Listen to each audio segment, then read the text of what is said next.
Good morning students. मैं doctor Shweta कुमारी, assistant professor Jawaharlal Nehru विद्यालय CKP से बोल रही हूँ। आज हम यूजी सेमेस्टर 3 के CC 12 का पेपर मौलिक अधिकार पढ़ेंगे। इससे पहले हम जानेंगे कि मौलिक अधिकार है क्या। भारतीय संविधान में मौलिक अधिकार और अन्य अधिकार में क्या अंतर है, और संविधान में कितने मौलिक अधिकार दिए गए हैं। भारतीय संविधान में मूलतः 7 मौलिक अधिकार दिए गए थे, परंतु जब 44 अमेंडमेंट हुआ उसके तहत संपत्ति के अधिकार को मौलिक अधिकार से हटा दिया गया था और इसे कानूनी अधिकार की श्रेणी में लाया। तो अब हमारे पास जो है सिर्फ 6 फंडामेंटल राइट्स हैं। भारतीय संविधान में 6 मौलिक अधिकार हैं। अच्छा, मौलिक अधिकार और अन्य अधिकारों में अंतर क्या है? तो मौलिक अधिकार वे अधिकार हैं जिसका उल्लंघन करने पर हम डायरेक्ट हाई कोर्ट या सुप्रीम कोर्ट में अपील कर सकते हैं, और अन्य अधिकार जो हैं उनका एक प्रोसीजर होता है, जिसे एक क्रम से चलेंगे। उसके बाद वो छोटे से बड़े से ऐसे डिसीजन के स्तर पर चलता जाता है। लेकिन मौलिक अधिकार फंडामेंटल राइट जो है, अगर उसका उल्लंघन होता है हम डायरेक्ट हाई कोर्ट और सुप्रीम कोर्ट में अपील कर सकते हैं। तो भारतीय संविधान में मौलिक अधिकार का जो उल्लेख किया गया है वह अनुच्छेद 12 से 35 तक है। हालांकि आपके मौलिक अधिकार अनुच्छेद 14 से शुरू होते हैं, जिसमें प्रथम राइट टू इक्वलिटी है, समता का अधिकार। तो आज हम भारतीय संविधान में जो 6 मौलिक अधिकार हैं उसके अंतर्गत पहले समता के अधिकार, राइट टू इक्वलिटी की बात करेंगे। राइट टू इक्वलिटी क्या है? तो मौलिक अधिकार क्या है? यह लोकतंत्र का आधार है। अतः संविधान द्वारा मौलिक अधिकार हमें क्यों मिला? लोकतंत्र, डेमोक्रेसी, इसका यह आधार स्तंभ है।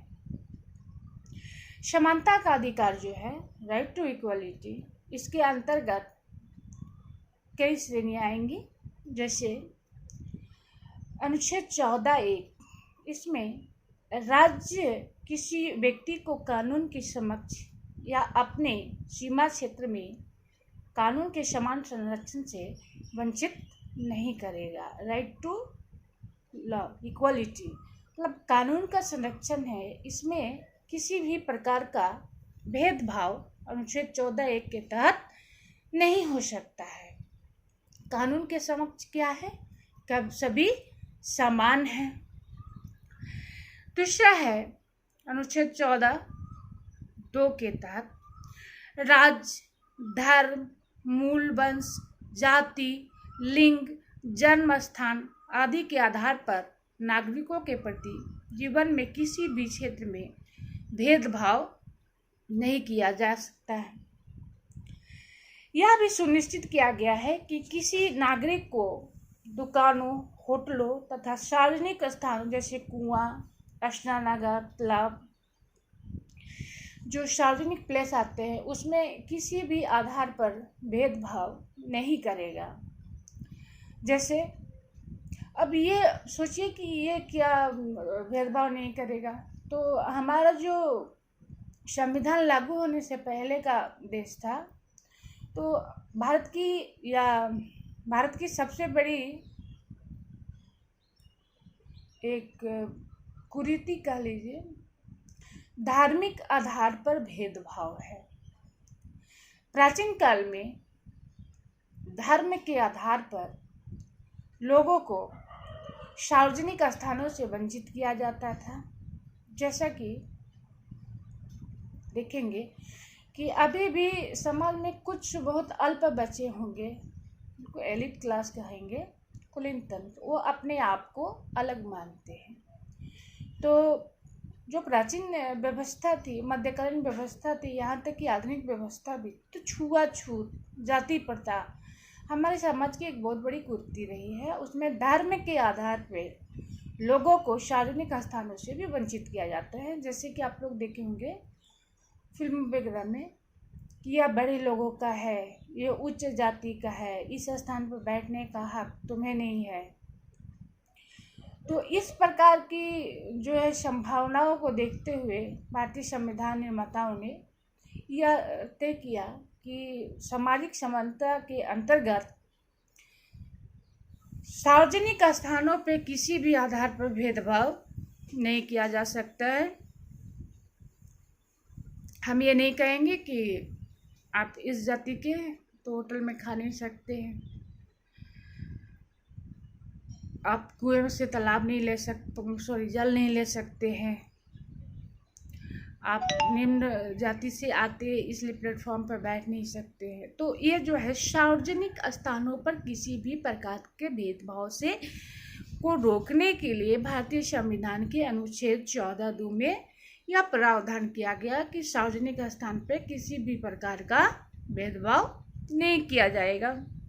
तीसरा है अनुच्छेद 14(3) कि सभी नागरिकों को सरकारी पदों पर नियुक्ति के समान अवसर प्राप्त होंगे और इस संबंध में धर्म, जाति, लिंग, जन्म स्थान या किसी भी आधार पर सरकारी नौकरी में या प्राइवेट नौकरी में भी भेदभाव नहीं किया जा सकता है।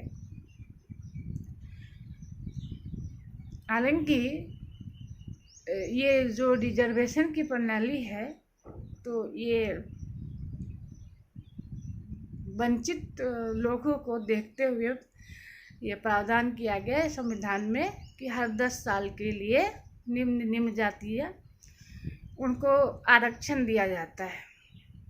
तो ये आरक्षण की व्यवस्था भी इस देश में है जो कि जाति के आधार पे है, ना कि आपकी वास्तविक स्थिति क्या है उसके आधार पे है। हालांकि अब तो उसमें क्रीमी लेयर वगैरह आ गए हैं, लेकिन वो इतने कामगार नहीं है, क्योंकि भारत का जो देश है, भारत ये बहुत बड़ा है और यह कि प्रजातंत्र, लोकतंत्र, जैसे कि आप लोक प्रशासन में भी पढ़ेंगे, उसमें एक आता है ब्रदरनिज्म, जातिवाद, भाईवाद, कि यह मेरा वंश का है। तो ये सरकारी नौकरी पदों में होता है, लेकिन ये व्यवहारिक नहीं है।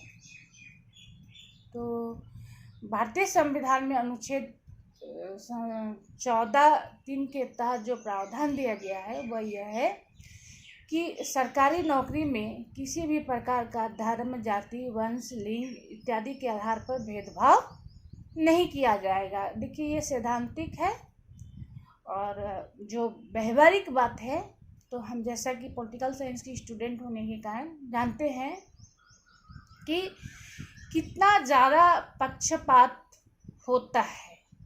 हालांकि इसको हटाने के लिए, इसको समाप्त करने के लिए अब अनेक तरह का प्रावधान किया गया है। जैसे अब देखेंगे कि पहले जो होता है रिटन एग्ज़ाम होती थी, अब बाद में धीरे धीरे वो ऑब्जेक्टिव क्वेश्चन तक रह गई कट ऑफ के लिए। उसके बाद जो है अब एक और प्रावधान आया है कि उच्च पदों में जो है सिर्फ मेरिट के आधार पर नियुक्ति होगी, उसमें इंटरव्यू नहीं होगा। हालांकि जो सिर्फ मेरिट के आधार पे होगा, तो मेरिट सिर्फ एकेडमिक मेरिट हमारी संपूर्ण उच्च पदों के लिए योग्य नहीं है। कुछ व्यवहारिक पक्ष भी होते हैं जो यह दर्शाते हैं कि हम क्या इस योग्य हैं या नहीं है। एनीवे जो भी हो, अनुच्छेद 14(4) के तहत सामाजिक समानता को अधिक पूर्णता देने के लिए अस्पृश्यता, दैट मीन्स छुआछूत, और किसी भी प्रकार के प्रचार का निषेध किया गया है। छुआछूत अगर आप सार्वजनिक तौर पे करेंगे तो ये कानूनन गलत है और आपको इसकी सज़ा मिलेगी। तो अस्पृश्यता का अंत, छुआछूत का अंत, कि किसी भी आधार पर राइट टू इक्वलिटी के अंतर्गत समान अधिकार है और भेदभाव नहीं किया जा सकता। अनुच्छेद 14(5) के तहत अंत में राज्य सेना अथवा शिक्षा संबंधी उपाधियों के अलावा अन्य उपाधियां वितरित नहीं करेगी। तो उपाधियां क्या है, तो देखेंगे कि जब अंग्रेज भारत में थे तो वो यहाँ पर संपत्ति के आधार पर लोगों को उपाधियां दिया करते थे, और ताकि उनका ये था कि समाज में हमेशा भेद बना रहे और हम शासन करते रहे। जैसे कि उन्होंने नाइटहुड और सर की उपाधि, तमाम तरह की उपाधियों का उन्होंने सृजन किया था, जिसे भारतीय संविधान में अनुच्छेद 14(5) के तहत 14 के अंतर्गत 14(5) में आएंगे 5, जिसके तहत यह अंत कर दिया गया कि राज्य किसी भी प्रकार की उपाधियों को नहीं देगा। इसमें जो है आपका जो डिग्री है, एकेडमिक परफॉर्मेंस, उसको हम छोड़ दें। जैसे PhD की उपाधि आपको मिलती है, एक बड़ी उपाधि है, तो ये आपके वर्किंग एबिलिटी पर डिपेंड करती है। उसके बाद जो है भारत रत्न, रत्नश्री, पद्मश्री, कुछ ऐसे पुरस्कार हैं जो दिए जाते हैं, लेकिन PhD के पुरस्कार नहीं है। यह जो है आपके एकेडमिक परफॉर्मेंस पे है। सॉरी, PhD ही क्यों, भारत रत्न या पद्मश्री जो भी है वह लोगों की अपनी मेहनत का फल है, जिनको रिवार्ड के रूप में मिलता है विशेष कार्य हो। तो जैसे हम डॉक्टरेट है, आप ग्रेजुएट हो, पोस्ट ग्रेजुएट हो, तो ये एक एकेडमिक परफॉर्मेंस है, ना कि इसमें किसी भी प्रकार का भेदभाव किया गया है। तो अनुच्छेद 14(5) इसमें है कि कानून की दृष्टि में सभी समान हैं। राइट टू इक्वलिटी, समान अवसर का अधिकार, समान व्यक्ति को जो है जीने का अधिकार। इसमें जो है आप देखेंगे कि किसी भी प्रकार के, इसमें दो बातें एक और आती है, कानून के समान संरक्षण और कानून के समक्ष समानता, दो बातें हैं। तो घर पे भी पढ़िए। और ऐसा है कि वर्तमान की जो इन्वायरमेंट है बहुत ही निगेटिविटी से भर चुका है, और ऐसे टफ कंडीशन में आपका क्लास लेना बहुत खुले दिल से हो नहीं पा रहा है। क्योंकि हम देखेंगे कि जो हमारे समाज में जो वर्तमान समय में कोरोना का संकट, लॉकडाउन, इसके तहत जो है बहुत ही डिस्टर्ब हो चुका है। व्यक्ति को लग रहा है पता नहीं अब क्या होगा, अब क्या होगा, और उसी सामान्य व्यक्ति में मैं भी हूँ जो ये फील कर रही हूँ कि पता नहीं अब क्या होगा। जैसे लौट के जाके अपने घर में सभी से मिल भी पाएंगे या नहीं, या इसी लॉकडाउन में हम भी डाउन हो जाएंगे।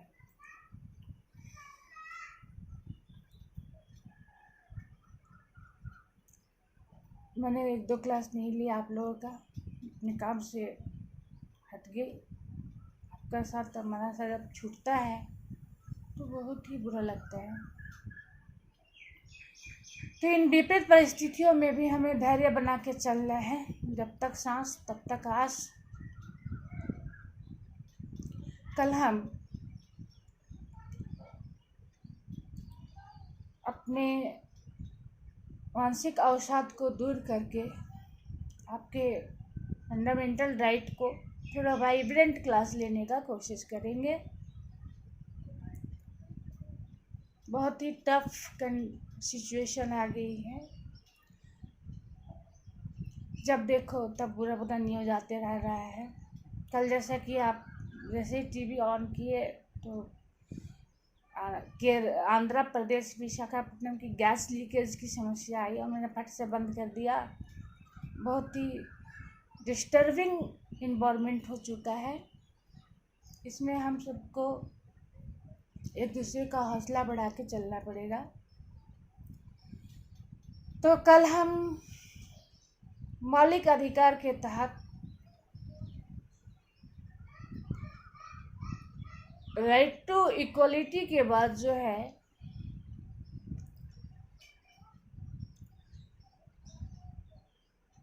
अनुच्छेद 15, 16, 17, 18, 14 से 18 तक में आपका जो है राइट टू इक्वलिटी दिया गया है।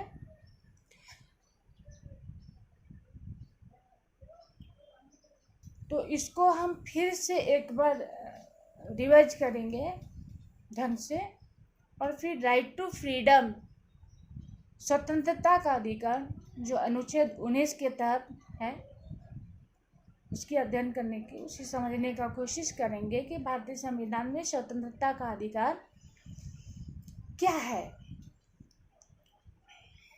आज के लिए इतना ही। Thank you.